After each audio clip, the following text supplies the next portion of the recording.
I appreciate my mother. My mother lived a hell of a life and did many outstanding things. She went against all odds and accomplished many things in her life. When my mother was a young girl, she was in boarding school like all Indian kids in those days. It was the 1930s. At that time, tuberculosis was going around the country, in Canada too. So there were 5 sanatoriums set up in America, specifically for Indian people. So then doctors started to visit the boarding schools to see if any Indian kids had it. And unfortunately, my mother had tuberculosis. She was 11 years old, and she was taken right from the school. The nurse took her to a room and had my mother take her clothes off, and they just burned her clothes and her blanket that she used in the dormitory and her other clothes immediately. And they gave her hospital clothes, house coat and pajamas and slippers, and they put her in a car and off to the sanatorium. The closest one was Rapid City, South Dakota. And this used to be a military training center, but they transformed it later into this sanatorium for Native Americans in the upper Midwest and into Canada. So a lot of natives from the upper Midwest and lower Canada were sent there that had tuberculosis. They had tuberculosis and they were sent to this Rapid City Sioux Sanatorium. That's what it was called, Sioux Sanatorium. And people would call it Sioux-San for short. So my mother didn't even get a chance to say goodbye to her parents because she was at boarding school. And her parents lived on a ranch out in the country, but they lived like about 100 miles from the boarding school. And she was taken to Rapid City, which was in the other direction, another 150 miles. In those days, not many Indians had cars. People usually did things by team and wagon.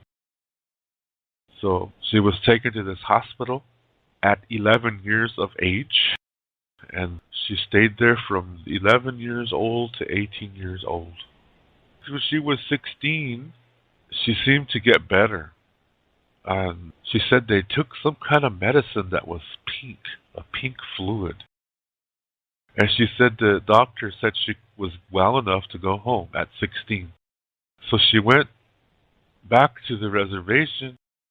She stayed there for a few months and it came back again.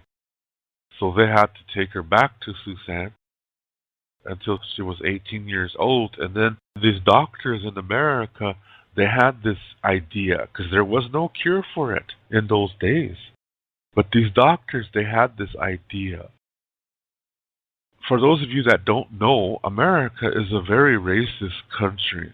And a lot of times when doctors are going to try something, they'll try it on minorities first to see if it works before they will try it on white people. This is how they do things in America. So they decided to do this experimental procedure at these sanatoriums to see if it would work or not. And this was the theory. The theory was to deflate the lungs and have her breathing through a respirator, and then to squeeze the lungs, each lung, to squeeze each lung really tight, so that's like a ball, and then blow air back into the lung, and the hope was that all the tuberculosis would accumulate in one spot of the lung, and then all they would have to do is just cut it off and then sew the lung back up. That was the idea. So they were asking for Indians to volunteer. And my mother said she would. Yeah, she would volunteer. Because my mother, most of this time, she was laying on her back. And every day there was at least one Indian dying. Whenever they closed all the doors to the hospital rooms, that meant somebody died. And you could hear them wheeling the hospital bed down the hallway. So they knew somebody died. So that's why my mother really didn't like it when people slammed doors, because it gives her this rugged feeling. So during that time, she would visualize herself being healthy, alive, doing things, helping others. She would visualize that every day. And all day she would be saying, when she's alone, all day she would be saying, I want to live, I want to live, I will live. So she was visualizing using her voice too. I don't know what you would call that. Vocalization? I don't know.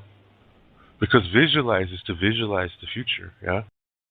But she would do this. Yes, she would visualize riding horse, being healthy, doing things, like I said.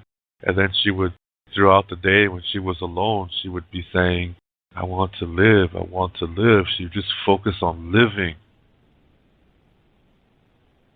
And so when this idea came that these doctors had, and they asked for Native American Indian patients to volunteer, my mother volunteered immediately. And they told her, they said, there's a chance that she could die. Because look at this. They're going to put her on a breathing machine and they're going to deflate her lungs. This is a serious thing. And she could die. But she said, I would rather die fighting, she said, rather than just lay here and be in pain. Yeah? So I want to try. She said, I want to try. I don't want to suffer anymore. So they took her, and that's what they did. Yeah, they put her on a breathing machine, a respirator, and then they deflated her lungs. Yeah, they cut open her chest and broke open her rib cage, and they deflated her lungs, and then they squeezed each lung into a ball. Yeah, waited for a few seconds, and then they blew air back into her lungs, and sure enough, all the tuberculosis went to one area. So one of her lungs, there wasn't that much. They got it out. But the other lung had a lot of tuberculosis in it. So they cut it out. But they couldn't get all of it, yeah, because it was just little tiny parts went to another part of the lung and they couldn't get it. But they got most of it out. And so one of her lungs was very small, and the other one was basically normal sized. But she lived. She made it. Yeah? So after some physical therapy, she was, because she had to learn to walk again. She was on her back all those years. So when she said when she sat up, she really got dizzy. The room started to spin. But my mother got into some kind of program in Rapid City to receive an education. She did not want to go back to the reservation because there was nothing to do. And she didn't even know her brothers and sisters. Because remember, from 11 to 18 years old, she was in this hospital. She missed out on her teenage excitement. She totally missed out on that. So she didn't really know her brothers and sister. And there's nothing to do because they live out in the ranch, and she was young and she wanted to do some things. So she decided to stay in Rapid City. And this rehabilitation program found her a house to stay in. It was a woman's house, single women. And it was run by some nuns, so they had very strict rules. But that's a place for her to live. And she received the education in working in a museum. In those days, there was a museum called Sioux Indian Museum in Rapid City. And it was downtown.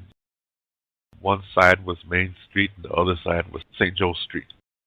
And so she worked there and she stayed at this house. And at this house, there were white women and black women and other Native women. And they became really good friends.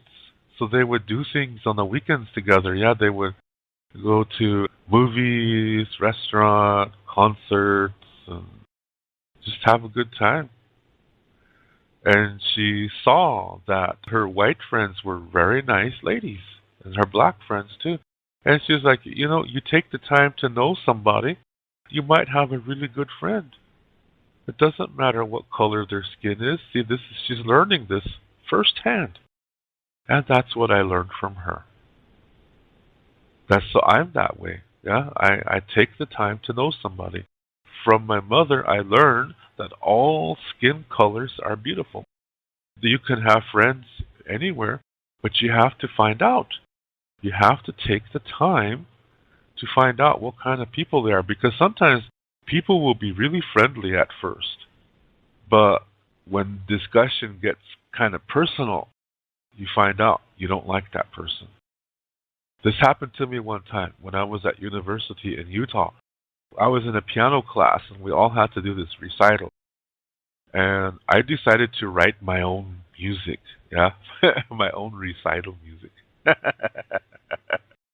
I really got fancy, yeah, because in those days I like to show off. Show off my skills. Be all emotional and all that kind of thing. So I wrote my own piano piece. And so after we got done, there was a little reception for all us piano students. And this one guy seemed to be hanging around by himself. So he came up to me and he said, "Hey, I really like your piano song. I never heard that before." And I said, "Yeah, because I wrote it." He said, "Really?" He says, "Yeah, cool." So then we found a place to sit down and we were talking music. And then it started. I said, "Yeah, really, I'm more of a guitar player." He said, "Yeah, me too." He said. He started talking about his guitar collection. It was really impressive. So we were really getting along good, and I thought, wow, maybe this could be a friend, because he's a guitarist too, because I play guitar. And my ride was getting ready to go now, and so he said, "David, should we get going?" He said, I said, "Yeah, so no problem." So I said, "Hey, it's really nice to meet you." And I extended my hand to shake his hand, and he looked at me and he said, "No, I don't think so." He said, and then my ride, he's an Italian from New York City, and my ride said, "David, let's go." He said that immediately. I said, "Okay." So we left, and I said, "Oh, that was weird." I was having such a wonderful discussion with this dude, and at the end, his face changed, everything changed, and I was like, "What was that about?" And my ride, the Italian guy, when I say ride, for those of you in Europe, to get to the piano recital, it was at our piano teacher's house. And she lived in a mansion. She had 10 pianos. I'm not joking, grand pianos. She was kind of a wealthy lady. And I didn't have a car, and the bus did not go near her house. So this Italian guy, he was another student, and we were in the same class. We're all in the same class. And he lived close to where I lived, and he said he could give me a ride. So he dropped by, and we drove to the class. He's a really nice guy, yeah, this Italian guy. So when I say my ride, that's what I mean. Yeah, he gave me a ride from my place to the piano recital. And he said, "David, did you see that guy's finger?" And I said, "No." He said, he's wearing a ring that a lot of people in the Ku Klux Klan, they have this ring, he said. There's a certain symbol they use on there. And they said there's a lot of neo-Nazi people in Idaho, Utah, because we were in Utah, northern Utah. He said there's a lot of neo-Nazi people here in northern Utah and southern Idaho. So I was like, holy. I was talking to either a Ku Klux Klan guy or a Aryan Nations guy. He was a racist. And so I was wondering, why was he talking to me in the first place? Because I'm an Indian. Why is the racist coming up to talk to me? And the Italian guy said, well, there was nobody talking to him. He was just sitting on a couch by himself, he said. And maybe he just needed somebody to talk to. Or maybe he was trying to trick you. Yeah, maybe he was trying to say, hey, let's go have some drinks and take you someplace and beat you up or something. You never know, he said. So he probably had an ulterior motive. So he really seemed nice, but when things got personal, like I extended my hand to shake his hand in friendship, and he said, no, I don't think so. He just looked away, didn't shake my hand. That really shocked me. Then it turned out he's a racist. You see what I mean? So it's worth it to take the time to really check somebody out, because they might seem friendly at first. But when you really get to the nitty-gritty, you find out that they're not good people at all. This is what I learned from my mother. So it works the other way too, you know. Sometimes people can be okay. Maybe they don't seem friendly, but as you get to know each other, you realize, hey, we got a lot of things in common. And you maybe even have the same kind of humor, and next thing you know, you're best friends. That happened to me before. Yeah. And so the opposite happened to me. Somebody just seemed okay, but as you got to know them, it turned out really good, and we ended up becoming best friends. So what we are learning is that underneath it all, the skin color is just the wrapper. And what's important is underneath, inside of you. And you have to take time to find that out. Another thing I learned from my mother was visualization. She was doing this when she was in the hospital. She wanted to live. I want to live. I want to live. And she would visualize her future of being healthy and doing things, helping people like that. I learned that from her. And after I was born and my mother got married, we were a family for about 2 years, and my dad started to become an alcoholic. And my mother did not want to live like that. So we were living on his reservation, which is the Rosebud Sioux Reservation. So once he started to mess up, then we left. We went to her reservation, and that's where I grew up. But when we returned to her reservation, her family, they didn't like her, and they did not like me. And the reason why is because, see, in those days, Indians were strong Christians. And there is a verse in the New Testament in Matthew. Since it's Sunday, this is our church lesson for today. In Matthew chapter 19, and I think in chapter 5 too, it says that when you divorce your partner and marry a second time, you're forcing your new partner and your ex-partner and yourself to live in adultery. And any child born from a second marriage onwards, because some people get married 3, 4, 5 times, yeah? Basically, they're saying that the only children that are good in the eyes of God are the children from the first marriage. Children from other marriages are not good in the eyes of God. They're bastards. That's what it says. So Indians were trying to follow rules from the Bible in those days. So my father, when he married my mother, this was his second marriage. His first one ended in divorce. And so because of that, my mother's parents, they were Christians, so they believed that my father was forcing their daughter, my mother, to live in adultery. And when I was born, see, I'm a child of a second marriage. So this means that I'm not good, that I am a bastard, I'm an abomination in God's eyes. So my mother's relatives, they looked down on her, and they looked down on me. Her cousins told their children not to play with me because I'm bad. So I had cousins that really treated me mean. So my mother would keep me close to her as a baby, so nobody would do anything bad to me. And sometimes we would go out to the country and in the summertime and have a picnic, and we're just by ourselves. And she had her own car. So from this experience, we both learn there's good Indians and there's bad Indians. So these are things that I learned from my mom. That just because you're Indian doesn't mean you're good. And just because you're white doesn't mean you're bad. It's what's underneath. You have to take the time to find that out. That's what's going to tell if somebody is good or bad. You have to take that time to explore that, to check it out. One time I was asked to perform with this Native American dance group. I was going to do my modern music, contemporary music.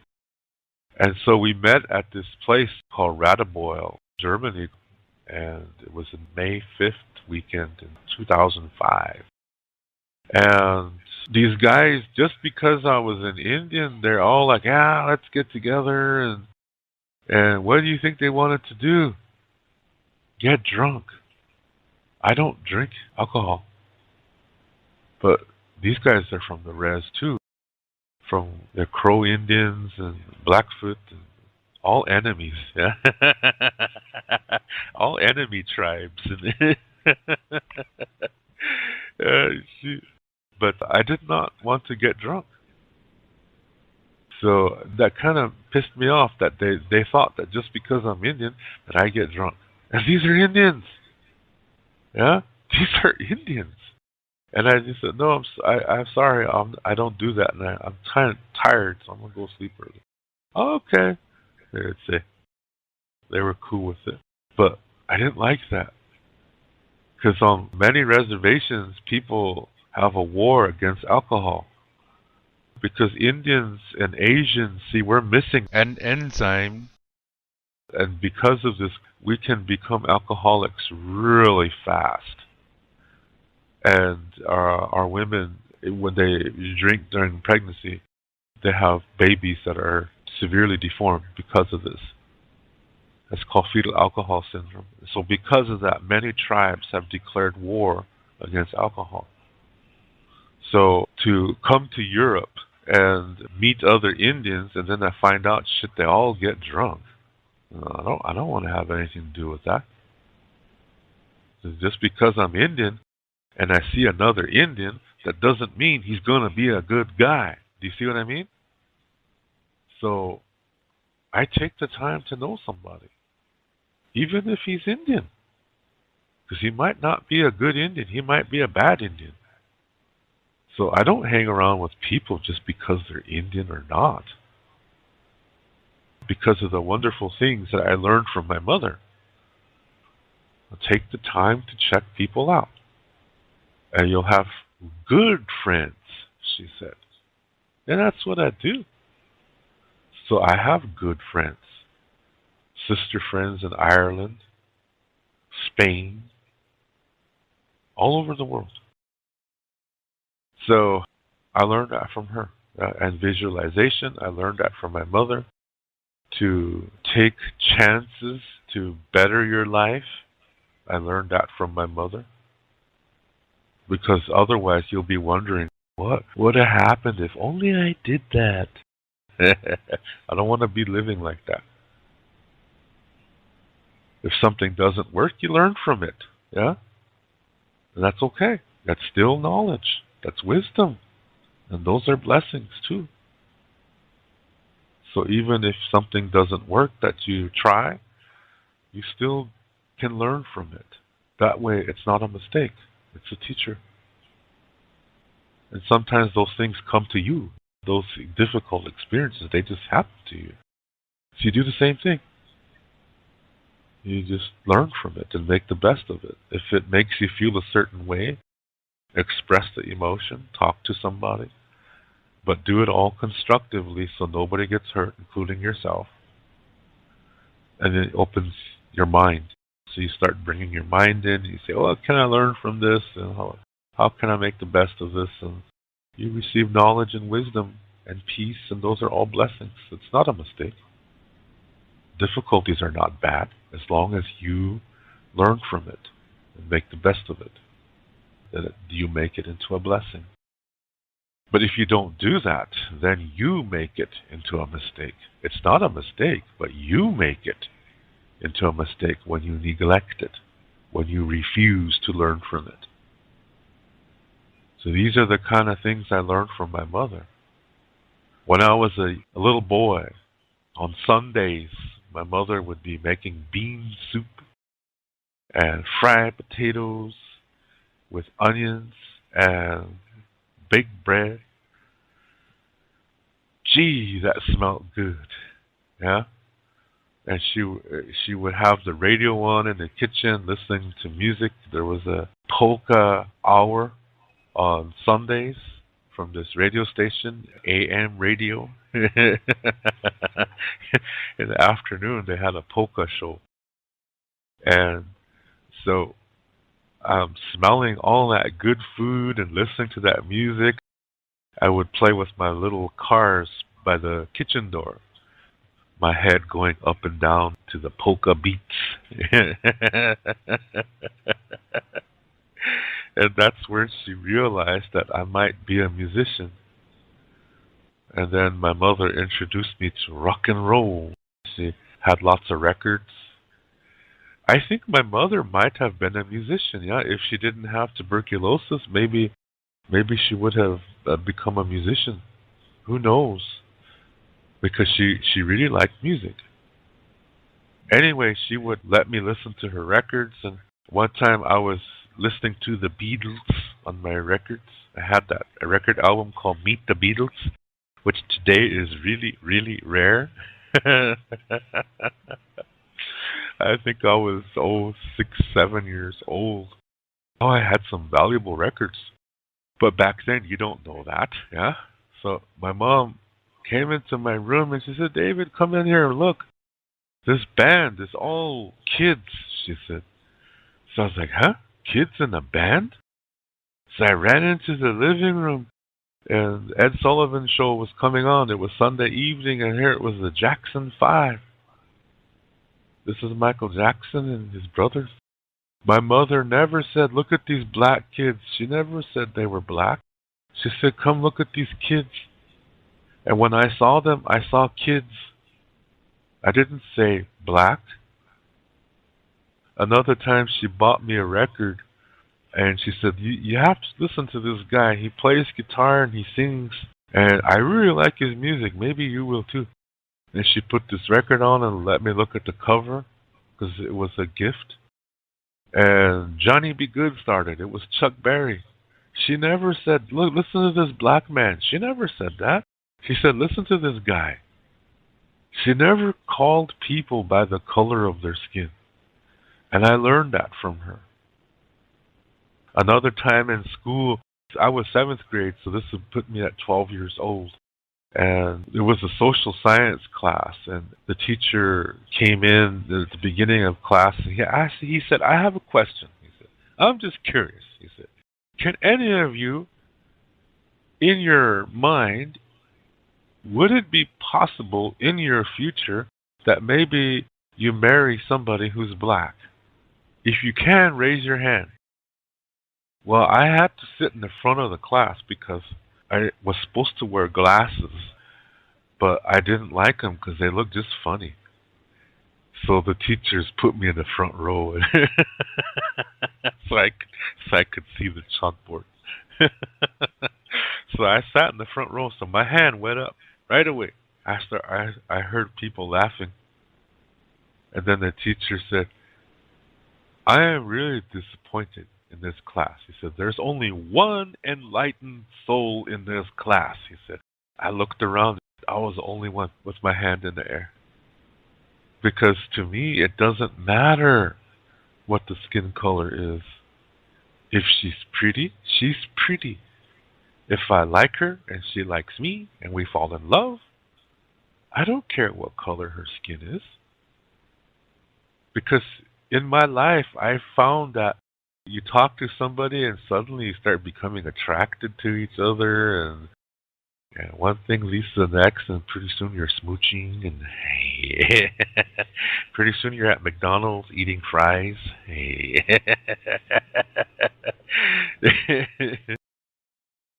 I was like, oh, geez, what's wrong with these people? These other students, they were laughing. Ha ha, Dave is going to marry a black girl. Ha ha ha. They would say that. And I was like, what's the problem? Because, see, at that time, I had a really mean crush on Lieutenant Uhura from Star Trek. That's a pretty woman. And there used to be this TV show called The Dean Martin Show. And sometimes he would have this singer on there named Lola Falana. That lady was pretty. And she was black. So the teacher, he said, thanks, Dave. He said, thanks for being the kind of person you are. This is stuff that I learned from my mother. Like I said, when my mother and father got married and my father began to mess up, and she didn't want to live like that, so she left. But sometimes situations go bad, and the best thing to do is just to get the hell out of there and lick your wounds and learn from the experience and continue on. Learning from difficulty led me to a better situation. That's something I learned from my mother too. She left her marriage because my dad was screwing up, and she became a teacher.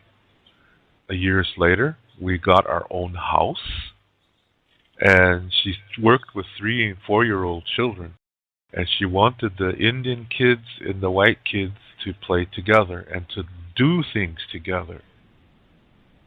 So hopefully they'll remember that. And she taught for 30 years. And she taught 3 generations of people. So it was good to see that, yeah. Sometimes we're at the store and some guy who's my age might come up to her and he'd say, hi, teacher. He'll say, it'd be a white guy, yeah. And then his child would say, hi, teacher. They both had my mother as their teacher, yeah. This is really nice. This guy is my age, yeah. Hi, teacher, he'd say. Teacher.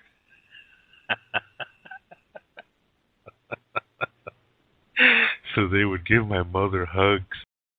And she really touched a lot of children's lives this way.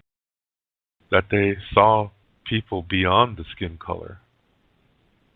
So my mother influenced a lot of people. She was true to her visualizations when she was sick, visualizing helping people. She was an amazing woman. She was a warrior. And that's what I learned from her.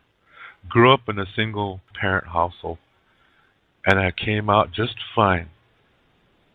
Here I am, saving our language, teaching all over the world, spreading this information from our culture to help others, to influence others to live in a healthy way. And all this because I learned this from my mother. It's so amazing how parts of your body communicating with other parts of your body. Your brain sending a signal to your knee, hey, get up, we're going to dance. You hear music and your body wants to move to the beat. Or you see somebody you're really attracted to, so your body gets all excited and things like this. But everything that's happening inside your body is just amazing. It's really, really amazing.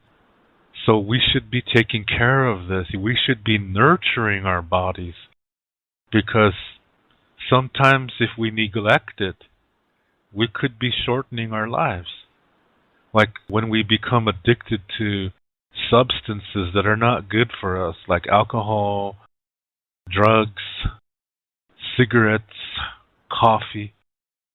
Coffee is a good thing, but some people really become addicted to it. That's a dangerous thing. Me, I like coffee, but I don't drink it all day long. I don't need it all day long. I like smelling it when I'm waking up, but I like smelling bacon too when I wake up.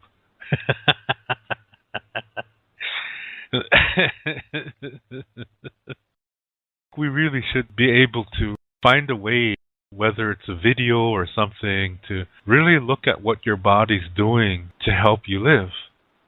How your lungs are working. If you'd see the wonderful things that your lungs are doing, and then you look at what tobacco does, that it's destroying things in your lungs, maybe it'll make us think twice. One example I like to use is the story of my mother. My mother got tuberculosis when she was 11 years old. The stories that my mother tells are just, hey, he's a holy man. They really humble you. Like, for example, she would say when the nurses would go up and down the hallways closing all the doors, and then you hear wheels going by really fast, and then you know, she said, that somebody died. So then they disposed of the body. I don't know if they burned it or what they did. So it gets to your head. And so that's why she didn't like to hear door slams. And she would say to herself, I want to live. All day she'd be saying, I want to live. I just want to live. I don't care what happens, but I want to live, she would say. To make a long story short, some doctors in America had an idea in treating tuberculosis. And the idea was to open up the body cavity. And then what they're going to do is they're going to put you on a respirator.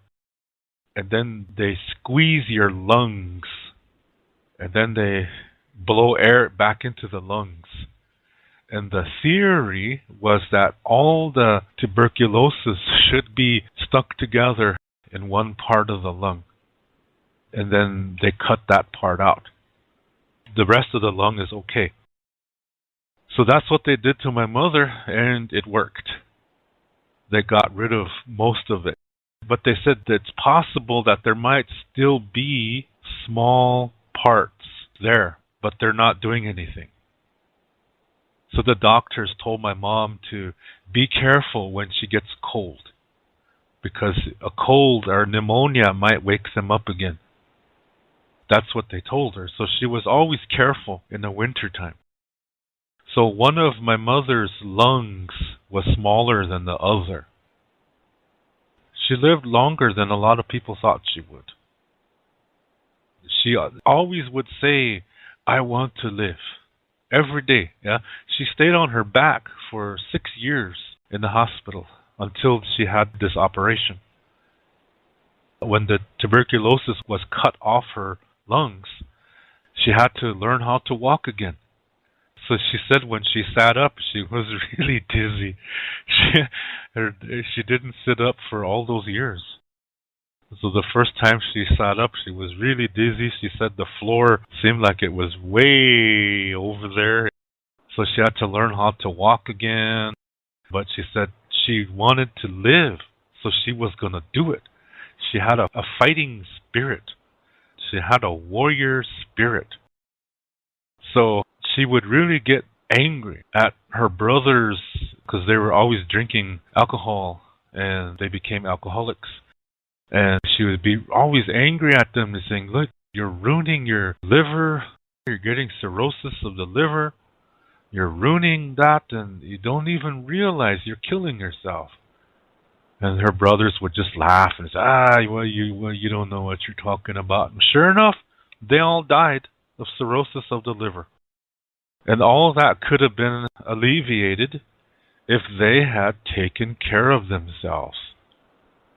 So my mother would get really upset about, geez, look at all these teenagers walking around smoking cigarettes and doing all these ridiculous things. And she said, you don't know what it's like until you get deathly sick. People really take their bodies for granted. So that's something I always remembered from my mom. These stories that she told me. She told me lots of stories about how it was for her in this hospital.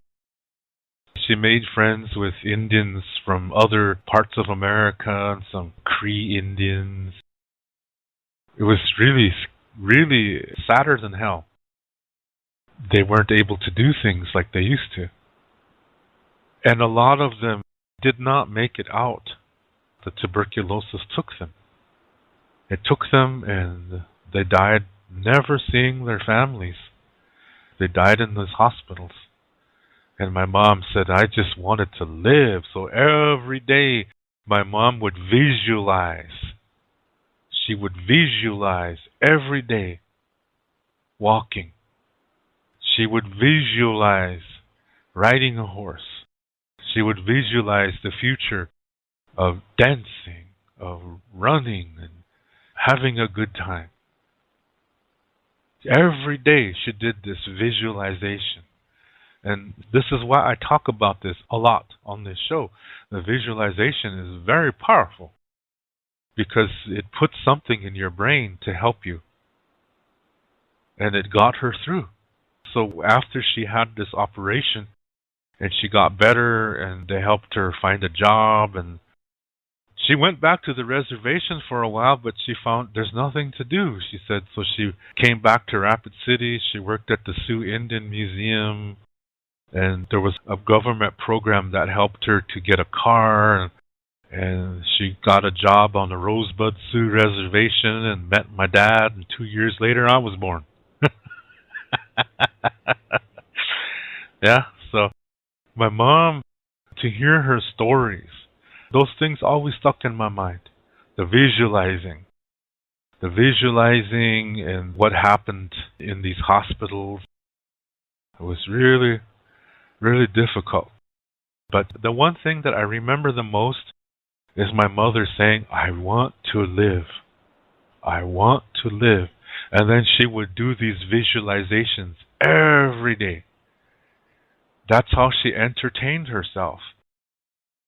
Every day she would visualize being out in the country, riding horse, going into the creeks to pick choke cherries and go swimming and go fishing. She would visualize these things every day. That made her feel good. She was getting medicine from the future. So when she got better, she was like, I'm not just going to lay around. I'm going to live my life. I am going to live my life. I'm not just going to lay around and do nothing. So she was very active. Even though she had only one good lung to help her breathe, she was still very active and doing all kinds of things. It's remarkable what she accomplished in her life. So she really touched a lot of people's lives. And this is amazing, that what she did to try to bring people together regardless of what color their skin is. So I think a lot of Native and non-Native children, my mother played a huge role in their lives so that they get along with each other. She influenced them so they would not be racist towards each other. In large part, she was successful in that because she wanted to live.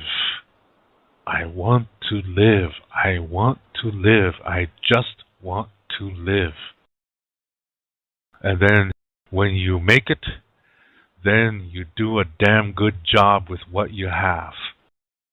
With whatever it is that you have, you use it the best that you can, the best way that you can. You don't need to have a doctorate education or whatever. It's just whatever your talent is, do the best with that talent. And that's what she did. And as a result, she affected generations of people in a really, really good way so that they don't see each other as race. And that's my mother. And so I try to be that way too. So this is why I talk about these things too. You know, visualization is very, very important. My mother showed me that No matter how difficult your past is, you can transform it into something beautiful. That's what she did. That with this horrendous past of having this disease, she just missed out on all her teenage years, but still managed to make it through. So it's one hell of a accomplishment that my mother did. So don't take your body for granted. You're made to move around and put healthy foods in your bodies. You don't have to be extreme, but you just make it a little healthier. That's all. Little bit by little bit. And slowly you'll get there. Visualize and do it.